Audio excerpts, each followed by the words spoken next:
Part 2 of The Stainless Steel Rat by Harry Harrison. Part 2. We synchronized perfectly as we strolled by each other. At the moment he reached the rear door, I reached the cab. Quietly and smoothly I climbed up into it and slammed the door behind me. The assistant had just enough time to open his mouth and pop his eyes when I placed an anesthetic bomb on his lap. He slumped in an instant. I was, of course, wearing the correct filter plugs in my nostrils. As I started the motor with my left hand, I threw a larger bomb through the connecting window to the rear with my right. There were some reassuring thumps as the guards there dropped over the bags of change. The entire process hadn't taken 6 seconds. The guards on the steps were just waking up to the fact that something was wrong. I gave them a cheerful wave through the window and gunned the armored truck away from the curb.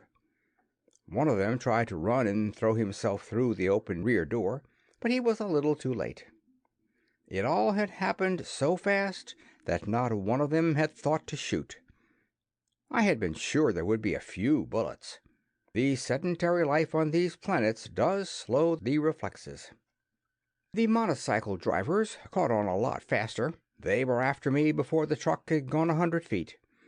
I slowed down until they had caught up, then stamped on the accelerator, keeping just enough speed so they couldn't pass me.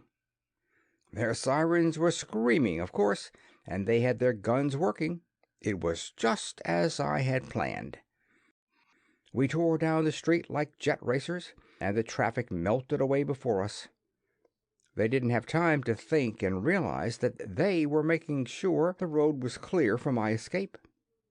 The situation was very humorous, and I'm afraid I chuckled out loud as I tooled the truck around the tight corners. Of course, the alarm had been turned in, and the roadblocks must have been forming up ahead, but that half-mile went by fast at the speed we were doing. It was a matter of seconds before I saw the alley mouth ahead. I turned the truck into it, at the same time pressing the button on my pocket shortwave. Along the entire length of the alley my smoke bombs ignited. They were, of course, homemade, as was all my equipment. Nevertheless, they produced an adequately dense cloud in that narrow alley. I pulled the truck a bit to the right until the fender scraped the wall, and only slightly reduced my speed. This way I could steer by touch. The motorcycle drivers, of course, couldn't do this, and had the choice of stopping or rushing headlong into the darkness. I hope they made the right decision, and none of them were hurt. The same radio impulse that triggered the bombs was supposed to have opened the rear door of the trailer truck up ahead and dropped the ramp. It had worked fine when I had tested it. I can only hope now that it did the same in practice. I tried to estimate the distance I had gone in the alley by timing my speed, but I was a little off. The front wheels of the truck hit the ramp with a destructive crash, and the armored truck bounced rather than rolled into the interior of the larger van. I was jarred around a bit and had just enough sense left to jam on the brakes before I plowed right through into the cab. Smoke from the bombs made a black midnight of everything. That and my shaken-up brains almost ruined the entire operation. Valuable seconds went by while I leaned against the truck wall trying to get oriented. I don't know how long it took. When I finally did stumble back to the rear door, I could hear the guards' voices calling back and forth through the smoke. They heard the bent ramp creak as I lifted it, so I threw 2 gas bombs out to quiet them down. The smoke was starting to thin as I climbed up to the cab of the tractor and gunned it into life. A few feet down the alley, and I broke through into sunlight. The alley mouth opened out into a main street a few feet ahead, and I saw 2 police cars tear by. When the truck reached the street, I stopped and took careful note of all witnesses. None of them showed any interest in the truck or the alley. Apparently, all the commotion was still at the other end of the alley. I poured power into the engine and rolled out into the street, away from the store I had just robbed. Of course, I only went a few blocks in that direction, then turned down a side street. At the next corner, I turned again and headed back toward Moreo's, the scene of my recent crime. The cool air coming in the window soon had me feeling better. I actually whistled a bit as I threaded the big truck through the service roads. It would have been fine to go up the highway in front of Moreo's and see all the excitement, but that would have been only asking for trouble. Time was still important. I had carefully laid out a route that avoided all congested traffic, and this was what I followed. It was only a matter of minutes before I was pulling into the loading area in the back of the big store. There was a certain amount of excitement here, but it was lost in the normal bustle of commerce. Here and there a knot of truck drivers or shipping foremen were exchanging views on the robbery. Since robots don't gossip, the normal work was going on. The men were, of course, so excited that no attention was paid to my truck when I pulled into the parking line next to the other vans. I killed the engine and settled back with a satisfied sigh. The first part was complete. The second part of the operation was just as important, though. I dug into my paunch for the kit that I always take on the job for just such an emergency as this. Normally I don't believe in stimulants, but I was still groggy from the banging around. 2 cc's of Linatin and my anti-cubital cleared that up quickly enough. The spring was back in my step when I went into the back of the van. The driver's assistant and the guards were still out and would stay that way for at least 10 hours. I arranged them in a neat row in the front of the truck where they wouldn't be in my way, and went to work. The armored car almost filled the body of the trailer, as I knew it would. Therefore I had fastened the boxes to the walls. They were fine, strong shipping boxes with Moreo's printing all over them. It was a minor theft from their warehouse that should go unnoticed. I pulled the boxes down and folded them for packing.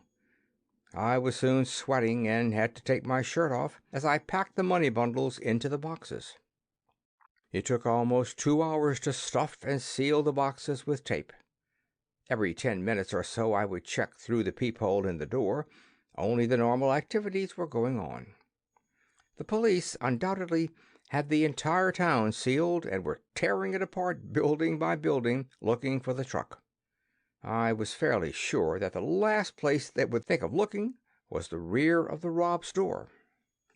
The warehouse that had provided the boxes had also provided a supply of shipping forms. I fixed one of these on each box, addressed to different pickup addresses, and marked paid, of course, and was ready to finish the operation. It was almost dark by this time, however. I knew that the shipping department would be busy most of the night. The engine caught on the first revolution, and I pulled out of the parking rank and backed slowly up to the platform. There was a relatively quiet area where the shipping dock met the receiving dock. I stopped the trailer as close to the dividing line as I could. I didn't open the rear door until all the workmen were faced in a different direction. Even the stupidest of them would have been interested in why a truck was unloading the firm's own boxes. As I piled them up on the platform, I threw a tarp over them. It only took a few minutes. Only when the truck gates were closed and locked did I pull off the tarp and sit down on the boxes for a smoke. It wasn't a long wait.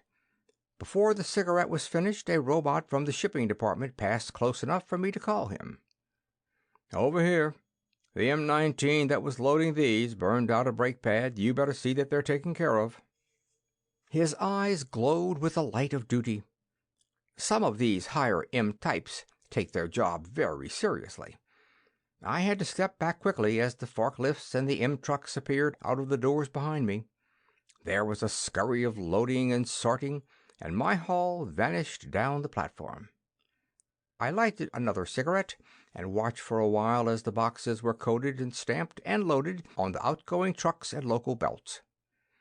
All that was left for me now was the disposing of the truck on some side street and changing personalities.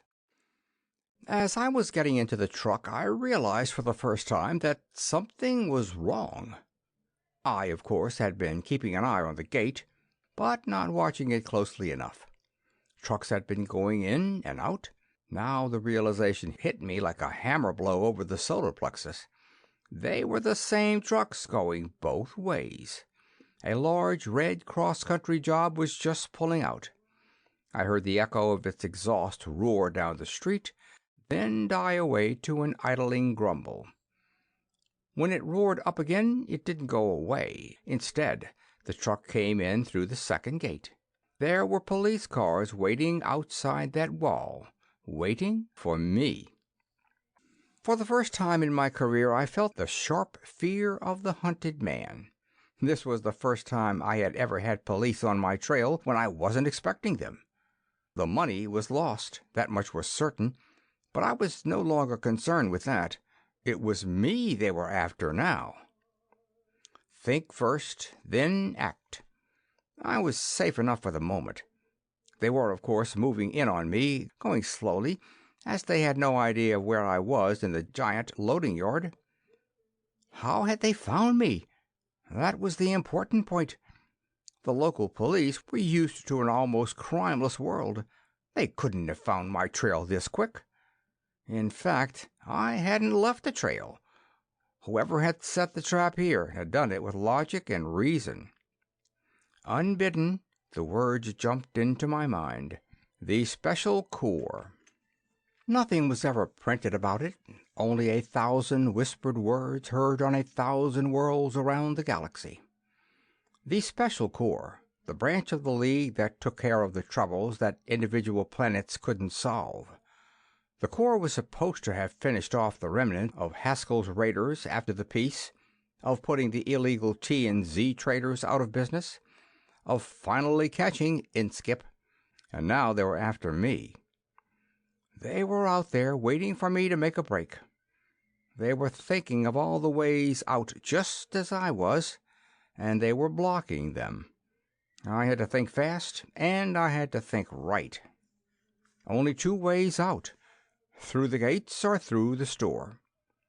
The gates were too well covered to make a break. In the store, there would be other ways out. It had to be that way. Even as I made the conclusion, I knew that other minds had made it too, that men were moving in to cover those exits.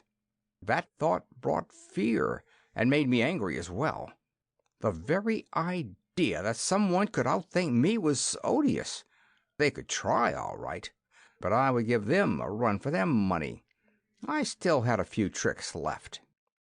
First, a little misdirection. I started the truck, left it in low gear, and aimed it at the gate. When it was going straight, I locked the steering wheel with the friction clamp and dropped out the far side of the cab and strolled back to the warehouse. Once inside, I moved faster.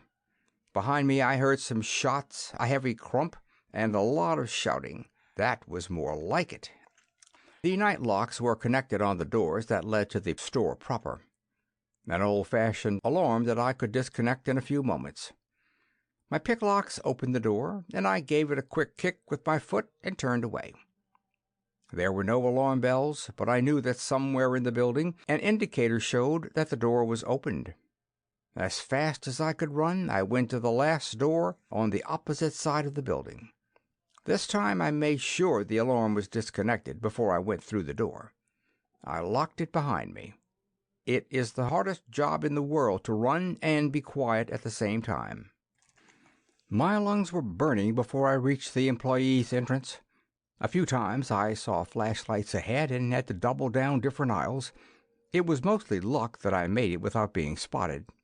There were 2 men in uniform standing in front of the door I wanted to go out.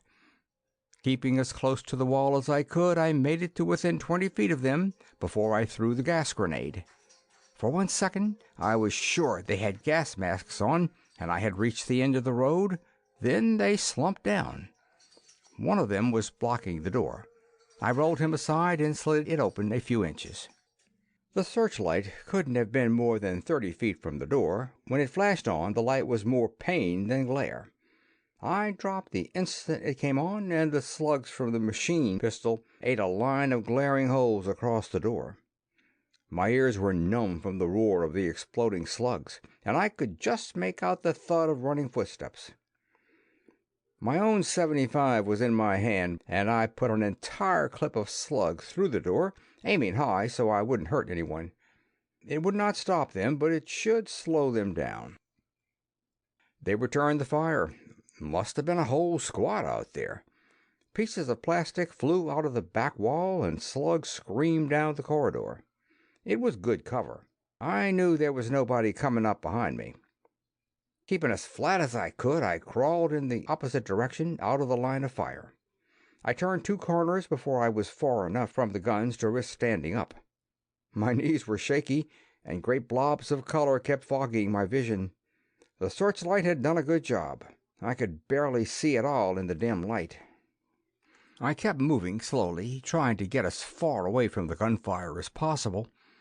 The squad outside had fired as soon as I had opened the door. That meant standing orders to shoot at anyone who tried to leave the building. A nice trap. The cops inside would keep looking until they found me. If I tried to leave, I would be blasted. I was beginning to feel very much like a trapped rat. Every light in the store came on, and I stopped frozen. I was near the wall of a large farm goods showroom. Across the room from me were 3 soldiers. We spotted each other at the same time.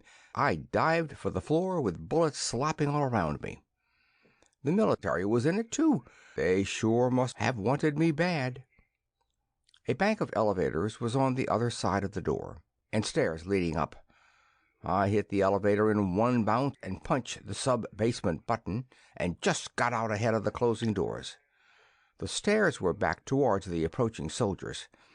I felt like I was running right into their guns. I must have made the turn into the stairs a split second ahead of their arrival. Up the stairs and around the first landing before they were even with the bottom. Luck was still on my side. They hadn't seen me and were sure I had gone down. I sagged against the wall, listening to the shouts and whistle-blowing as they turned the hunt towards the basement. There was one smart one in the bunch. While the others were all following the phony trail, I heard him start slowly up the stairs. I didn't have any gas grenades left. All I could do was climb up ahead of him, trying to do it without making a sound. He came on slowly and steadily, and I stayed ahead of him. We went up 4 flights that way, me in my stockinged feet with my shoes around my neck, his heavy boots behind me making a dull rasping on the metal stairs. As I started up the 5th flight, I stopped, my foot halfway up a step. Someone else was coming down, someone wearing the same kind of military boots. I found the door to the hall, opened it behind me, and slipped through. There was a long hall in front of me, lined with offices of some kind. I began to run the length of it, trying to reach a turning before the door behind me could open and those exploding slugs tear me in half. The hall seemed endless, and I suddenly realized I would never make it to the end in time. I was a rat looking for a hole, and there was none. The doors were locked, all of them. I tried each as I came to it, knowing I would never make it. That stairwell door was opening behind me, and the gun was coming up. I didn't dare turn and look, but I could feel it. When the door opened under my hand, I fell through before I realized what had happened. I locked it behind me and leaned against it in the darkness, panting like a spent animal. Then the light came on, and I saw the man sitting behind the desk, smiling at me. There is a limit to the amount of shock the human body can absorb. I'd had mine. I didn't care if he shot me or offered a cigarette. I had reached the end of my line. He did neither. He offered me a cigar instead. "Have one of these, deGriz. I believe they're your brand." The body is a slave of habit. Even with death a few inches away, it will respond to established custom. My fingers moved of their own volition and took the cigar. My lips clenched it, and my lungs sucked it into life. And all the time my eyes watched the man behind the desk, waiting for death to reach out. It must have shown. He waved toward a chair and carefully kept both hands in sight on top of the desk. I still had my gun. It was trained on him. "Sit down, deGriz, and put that cannon away. If I wanted to kill you, I could have done it a lot easier than herding you into this room." His eyebrows moved up in surprise when he saw the expression on my face. "Don't tell me you thought it was an accident that you ended up here?" I had, up until that moment, and the lack of intelligent reasoning on my part brought on a wave of shame that snapped me back to reality. I had been outwitted and outfought. The least I could do was surrender graciously. I threw the gun on the desk and dropped into the offered chair. He swept the pistol neatly into a drawer and relaxed a bit himself. "Had me worried there for a minute, the way you stood there rolling your eyes and waving this piece of field artillery around. Who are you?" He smiled at the abruptness of my tone. "Well, it doesn't matter who I am. What does matter is the organization that I represent." "The Corps?" "Exactly. The Special Corps. You didn't think I was the local police, did you? They have orders to shoot you on sight. It was only after I told them how to find you that they let the Corps come along on the job. I have some of my men in the building. They're the ones who herded you up here. The rest are all locals with itchy trigger fingers." It wasn't very flattering, but it was true. I had been pushed around like a Class M robot with every move charted in advance. The old boy behind the desk, for the first time I realized he was about 65, really had my number. The game was over. "All right, Mr. Detective, you have me, so there's no sense in gloating. What's next on the program? Psychological reorientation? Lobotomy? Or just plain firing squad?" "None of those, I'm afraid. I am here to offer you a job on the Corps." The whole thing was so ludicrous that I almost fell out of the chair laughing. Me, James deGriz, the interplanetary thief, working as a policeman? It was just too funny. The other one sat patiently, waiting until I was through. I will admit it has its ludicrous side, but only at first glance. If you stop to think, you will have to admit that who is better qualified to catch a thief than another thief? There was more than a little truth in that, but I wasn't buying my freedom by turning stool pigeon. "An interesting offer, but I'm not getting out of this by playing the rat. There is even a code among thieves, you know." That made him angry. He was bigger than he looked sitting down, and the fist he shook in my face was as large as a shoe. "What kind of stupidity do you call that? It sounds like a line out of a TV thriller. You've never met another crook in your whole life, and you know it. And if you did, you would cheerfully turn him in if you could make a profit on the deal. The entire essence of your life is individualism. That, and the excitement of doing what others can't do.